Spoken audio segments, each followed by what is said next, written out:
Was the landscape different back then in terms of like adoptability?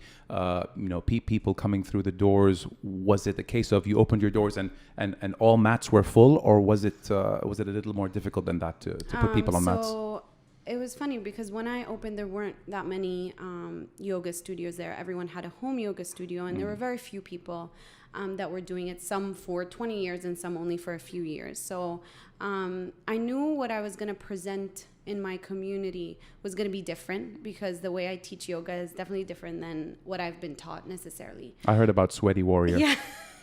Yeah. Yes, it's my wife definitely... complains about it. She said it'll be illegal in 127 countries. Absolutely. 50 countries will be okay with it.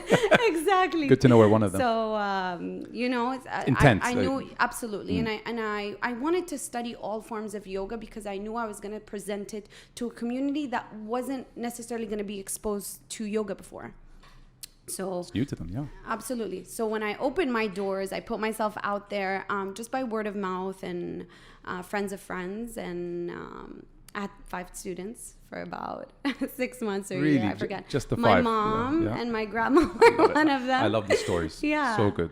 And it grew from there. I remember that first Ramadan, I think it started growing. The second Ramadan, I couldn't stop filling my bats. I kept on adding classes, alhamdulillah. And then it grew from there. And we kept moving to bigger studios and bigger spaces and refining the practice and refining the experience of people. And alhamdulillah. Before I met you, I heard about your setup, Karama, as a studio.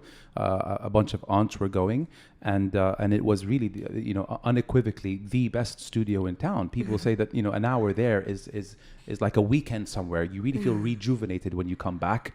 Problems no longer feel like problems, and I was like, wallah, bravo that whoever this Lana Nazer girl is studied it, introduced it to our society.